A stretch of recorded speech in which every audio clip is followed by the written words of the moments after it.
കഴിക്കണ്ടേ? ഓ,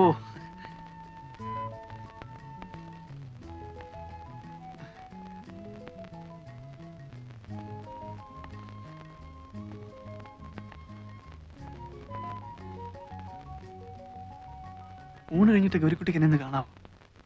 അല്ല, ഞാൻ ഉറപ്പൊന്നും പറയുന്നില്ല.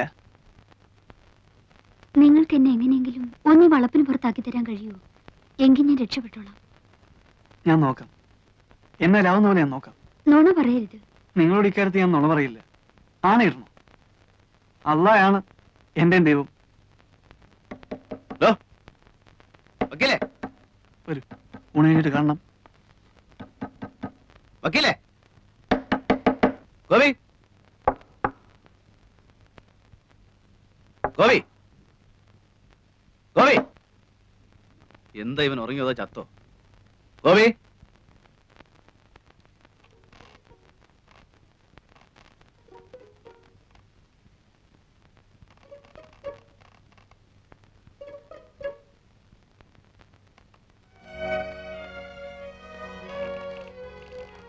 ചങ്കൂസ്, നിനക്കൊന്നും ആഹാരം വേണ്ടേ? ഇങ്ങോട്ട് ഇറങ്ങി നിനക്ക്. നിനക്ക്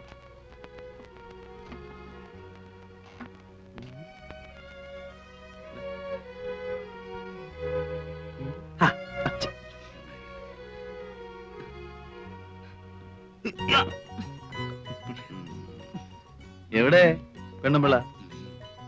എങ്ങനെ മുടി പിന്നീടിച്ചോ? അത് ചുമ്മാ വക്കീലത്തിന്റെ മോഹം കണ്ടാ അറിയാലോ. എന്താ അതോ, വക്കീലിനൊരു പെണ്ണിനെ അങ്ങ് ഇച്ഛ പിടിച്ചു എന്നുണ്ടെങ്കിൽ അപ്പൊ അവളെ മുടി രണ്ടായിട്ട് പിന്നീടിപ്പിക്കും. മൂപ്പര് ആദ്യത്തെ കാമുക അങ്ങനെയായിരുന്നു അത്രേ. പക്ഷെ ഒന്നുണ്ട് കേട്ടോ, അങ്ങനെ എങ്ങനെയൊന്നും പുള്ളിക്ക് പിടിക്കൂല. എവിടെ എവിടെ?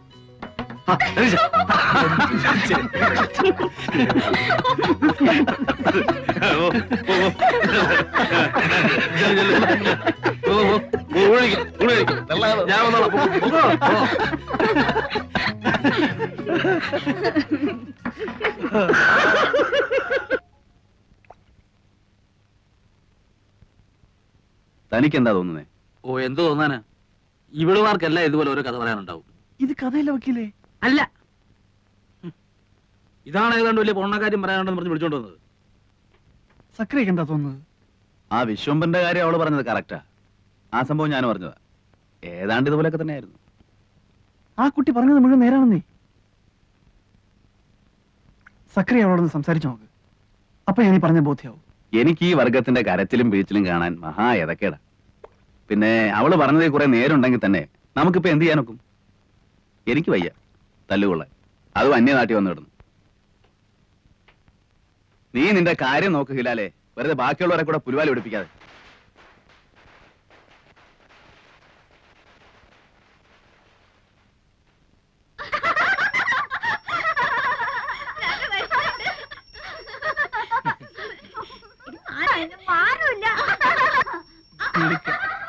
എന്റെ മോനാ അത്. അതെ മാഷേ, അതിന് മേനോ കല്യാണം കഴിച്ചാണോ? പിന്നെ എനിക്കും ഇല്ലേ എന്റേതായ പ്രാരാബ്ദങ്ങള്. രണ്ടാ കുട്ടികള്, ഇളയവള് ഈ കൂട്ടത്തിലുണ്ട്. ഇവരിവിടെ തന്നെയാണ് വളരുന്നത്? ഹേയ്, ഞാൻ രാവിലെ വരുമ്പോ കൂട്ടിക്കൊണ്ടിങ്ങ് പോരും. മോന് സ്കൂളില്ലാത്ത ദിവസമേ ഇങ്ങോട്ട് പോരാറുള്ളൂ. ഈ കുട്ടികളുടെ അമ്മയും? ഛേ, അവക്ക് ഈ പടി കയറുന്നതിന് അത്ര ഇഷ്ടമല്ല. എനിക്കും അതത്ര പിടുത്തമല്ല. പിന്നെന്തിനാ പിള്ളേരെ ഇവിടെ കൊണ്ടു നിർത്തുന്നത്? ആഹാരം നടക്കുമല്ലേ? ഇറക്കാൻ പറ്റുമോ മാഷെ? ചാലക്കുഴിയിലെ മെന്നായി പോയില്ലേ?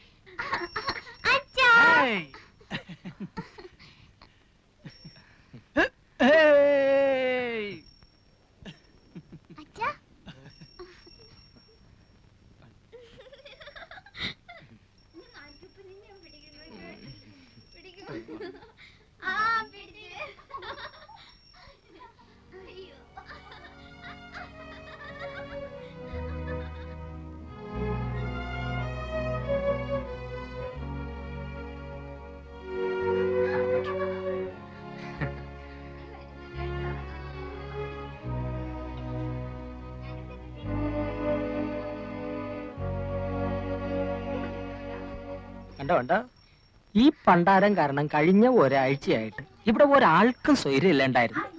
ഇന്നിപ്പം മര്യാദയ്ക്ക് പോയി കാണേണ്ടവരെ കണ്ടു, ആളും മെരുക്കായി. അപ്പോഴും മാസ്റ്റർ അടുത്ത് ഇത്തിരി നേരം സംസാരിച്ചിരുന്നില്ലേ? ആദ്യ ഇവിടെ വന്നിട്ട് ആദ്യ ഇപ്പൊ പഠിച്ചു. അതന്നെ.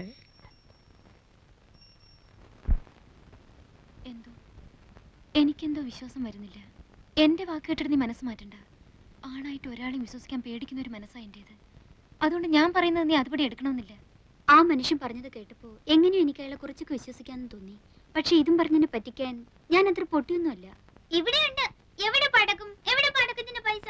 വൈകുന്നേരം പടക്കം കിട്ടിയാ പോരെ? വൈകുന്നേരല്ലേ വിഷു? പറ്റില്ല, പൈസ തന്നാ മതി, ഞങ്ങൾ വാങ്ങിച്ചോളാം.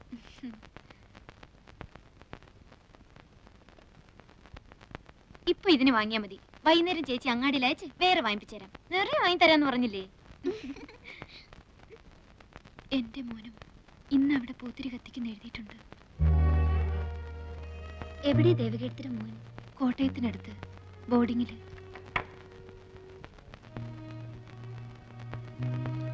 ദേ, ഇതാണ് എന്റെ മോൻ. മിടുക്കനാ പഠിക്കാൻ. ക്ലാസ്സിലെ ബെസ്റ്റ് സ്റ്റുഡന്റ് ആണ്. എവിടെയാ കുട്ടിയുടെ അച്ഛൻ?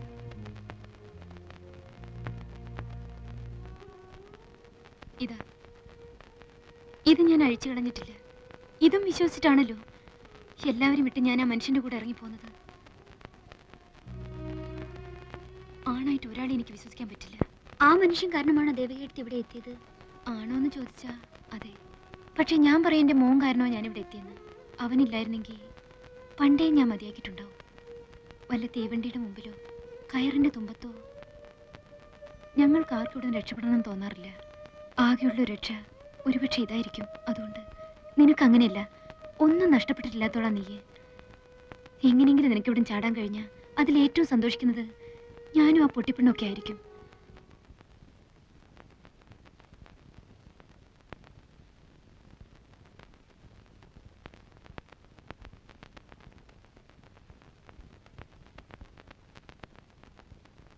ആരാ അവിടെ?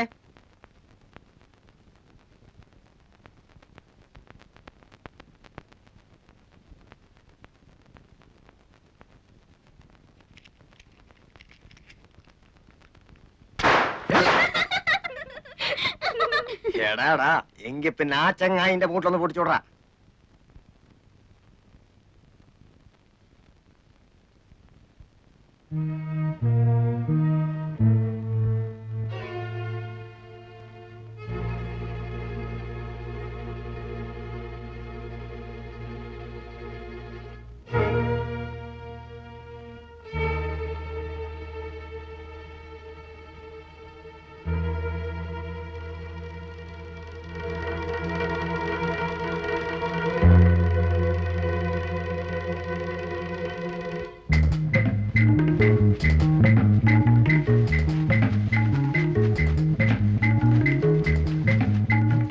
കുട്ടി പോകാനും കണ്ടിരുന്നോ? ഇല്ല.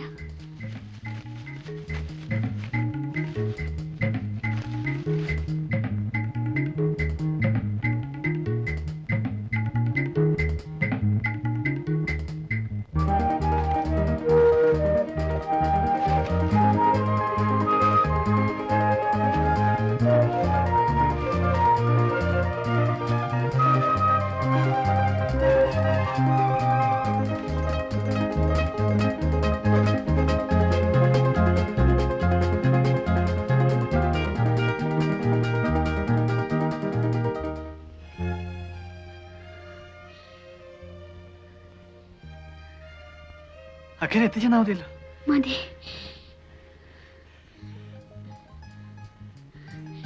എനിക്കെന്ത് വരും? വീട്ടിൽ പോയിട്ട് വാപ്പയും ഉമ്മയായിട്ട് ആലോചിച്ചതിന് ശേഷം ഞാൻ വരും. അപ്പൊ ഒരു മറുപടി പറഞ്ഞാൽ മതി. ഉമ്മ പറയുന്ന പോലെ നടക്കൂ. ഉമ്മയും ഞാനും ഫ്രണ്ട്സിനെ പോലെയാ. വാപ്പയുടെ സമാധാനത്തിന് വേണ്ടിയിട്ട് ചിലപ്പോ ആമിനാന്നോ ഐഷാന്നോ പേരൊന്ന് മാറ്റേണ്ടി വന്നാല് വിരോധം ഉണ്ടാവില്ലല്ലോ. ഗൗരിക്കുട്ടിക്ക് വേണമെന്നുണ്ടെങ്കിൽ രഹസ്യമായിട്ട് ഞാൻ അങ്ങോട്ട് പേര് മാറ്റാം. വരൂ.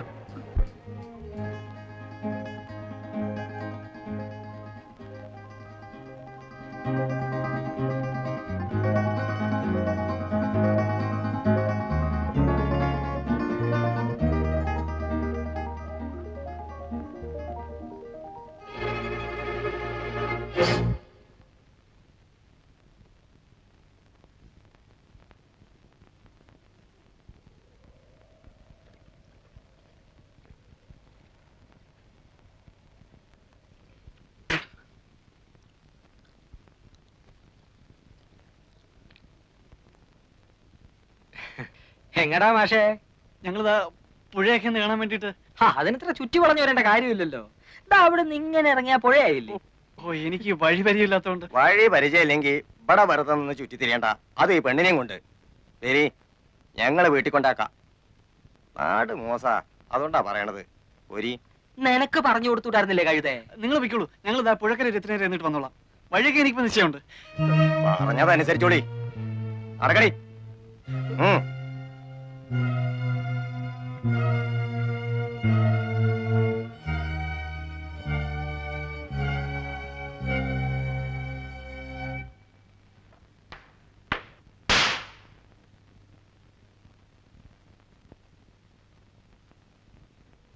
എന്താ മേന്നെ ഉറക്കമെന്ന് വെച്ചാ ഉറക്കം തന്നെയാ? മേന്നെ, ഏയ്, എന്തുറക്കമാണപ്പോ ഇത്?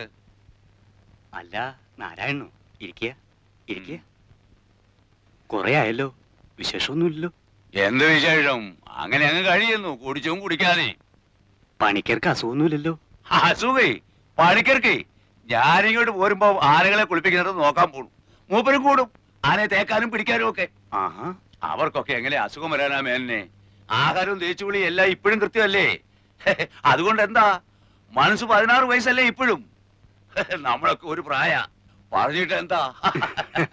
അല്ലെങ്കിൽ തന്നെ മഹാഭാഗ്യവാനല്ലേ പണിക്കര്? മൂപ്പരുടെ ഭാഗ്യം ഇപ്പം നമുക്ക് ഭാഗ്യക്കേടായിട്ടാ തീർന്നിരിക്കുന്നത്. അതെന്താ നാരായണ താൻ അങ്ങനെ പറയുന്നത്? അങ്ങനെ പറയാൻ പാടുണ്ടോ?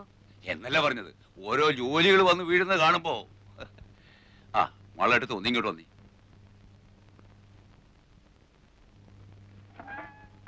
മാളുവേട്ടത്ത് ഈ പറയുന്നതൊക്കെ എനിക്ക് മനസ്സിലാകുന്നല്ലാതെ എനിക്കിത് വല്ലതും അവിടെ ചെന്ന് പറയാൻ ഒക്കോ? വേണമെങ്കിൽ ഞാൻ കൂടെ ഒന്ന് പണിക്കരോട് പറയാം. ഇനി ഇപ്പൊ നിങ്ങൾ എന്ത് പറഞ്ഞിട്ടും കാര്യമില്ല. മൂപ്പന്റെ അടുത്ത് കാലത്ത് നിങ്ങൾ ആ കുട്ടിയും കൂട്ടി പോയ വിവരം അവിടെ കൃത്യമായിട്ട് അറിഞ്ഞിരിക്കുന്നു. ഇവിടെ നിന്നല്ല, ഈ നാട്ടിൽ നടക്കുന്ന ഓരോ സംഗതികളും അപ്പോൾ അറിഞ്ഞുകൊണ്ടിരിക്കുക കക്ഷി. ഓള് മൂപ്പന്റെ അടുത്ത് പോയി, മാപ്പിളമാര് നിങ്ങൾക്ക് സപ്പോർട്ടായി, എല്ലാം അവിടെ അറിഞ്ഞിട്ടുണ്ട്. അല്ല നീ ഇതിപ്പോ... എനിക്ക് നിങ്ങളുടെ പൂരായി ഒന്നും കേൾക്കണ്ട. ഒരു കാര്യം ഓർത്തോളൂ, മൂപ്പൻ വിളിച്ചാൽ വരാൻ ഇവിടെ 100 മാപ്പിളമാരുണ്ടെങ്കിൽ പണിക്കര് വിളിച്ചാൽ വരാൻ ഇവിടെ 100 സഹായന്മാരുണ്ട്. ഇന്നലെ വരെ മാപ്പിളമാർ ഇവിടെ കയറി സൂര്യക്കേടുണ്ടാക്കാൻ നിന്നപ്പോ കാവല് കിടക്കാനും വെട്ടുകൊള്ളാനും 4 ഹിന്ദുക്കൾ വന്നത് ആര് പറഞ്ഞിട്ടാണെന്നാ നിങ്ങളുടെ ധാരണ? എനിക്കതറിയില്ലേ, നീ ഇതെന്താ? അതൊന്നും മറക്കാൻ പാടില്ല. ഭൂമിയോളം ക്ഷമിക്കുന്നവനാണ് അദ്ദേഹം. ഇതിപ്പോ എങ്ങനെയോ മൂപ്പർക്കൊരു തോന്നൽ വന്നിട്ടുണ്ട്, മാപ്പിളമാരുടെ മാത്രം സപ്പോർട്ട് കൊണ്ട് മാളുകെട്ടത് ഇവിടെ പിടിച്ചിരിക്കാനുള്ള ഭാവമാണ്. അത് നടക്കില്ല. എന്റെ ഗുരുവായൂരപ്പാ, ഞാൻ പറയണതൊന്ന് മനസ്സിലാക്കാൻ നിങ്ങൾക്ക് ക്ഷമയില്ലാണ്ടായാലോ?